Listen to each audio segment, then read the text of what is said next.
லியோவுக்கு இன்னைக்கு ஊசி போடலான்னு கூட்டிகிட்டு போனோம். பார்த்தா டாக்டர் என்ன சொல்லிட்டு இன்னைக்கு இப்போ போட வேணாம் அப்படி சொல்லிட்டாரு. ஏன்னு கேட்டிங்கன்னா, முந்தா நாள் பார்த்தீங்கன்னா வாமிட் பண்ணிட்டான். அது சொன்னேன். நல்லா சாப்பிட்றாரா? நல்லா ஆக்டிவா இருக்கானான்னு சொல்லிட்டு கேட்டாங்க. நானும் எல்லாம் ஓகே அப்படி சொல்லிட்டு சொன்னேன். ஆனா வாமிட் பண்ணான் அப்படி சொல்லிட்டு சொன்னேன். உடனே டாக்டர் சொல்லிட்டாரு, "வேண்டாம் இப்ப வேணாம். 1 வீக் கழிச்சுட்டு வந்து நீங்க ஊசி போட்டுக்கலாம்னு" சொல்லிட்டாரு. அதோட திரும்பி வந்துட்டோம். இன்னைக்கு கூட்டிட்டு போய் ஒரு ஊசிய போட்டுறலான்னு தான் பார்த்தேன். ரொம்ப சேட்டை பண்றான். அவனுடைய சேட்டைய என்னால தாங்க முடியல. பாருங்க எப்படி ஆட்டத்த பார்த்தீங்களா? ஆனா இன்னைக்கு ஊசிய போட்டு வந்திருந்தா சார் அப்படியே அரண்டு போயிருப்பாரு.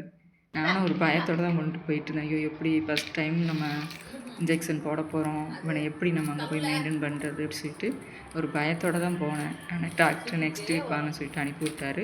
பார்ப்போம். நெக்ஸ்ட் வீக் அவனுக்கு எல்லாம் சரியாயிடுச்சுன்னா, சீக்கிரமாவே வேக்சின் போட்டுறலாம். அப்படி ரொம்ப நாள் எடுத்துக்க கூடாதுன்னு சொல்லிட்டு இன்னைக்கு கூட்டிட்டு கிளம்பியாச்சு. முன்னாடி யாராவது வேக்சின் இப்போ போட்டோம் அப்படின்னு சொல்லிட்டு உங்கள் வீட்டில் பப்பீஸ்லாம் வச்சுருப்பீங்க. அது எப்போ போட்டீங்க? எத்தனை நாள் கழித்து போட்டீங்க? என்ன சாப்பாடு கொடுக்குறீங்க? அப்படின்னு சொல்லிட்டு ப்ளீஸ் எனக்கும் கொஞ்சம் கமெண்ட்டில் சொல்லிட்டு போங்க. லியோவும் நல்லா ஆக்டிவாக தான் இருக்கான்.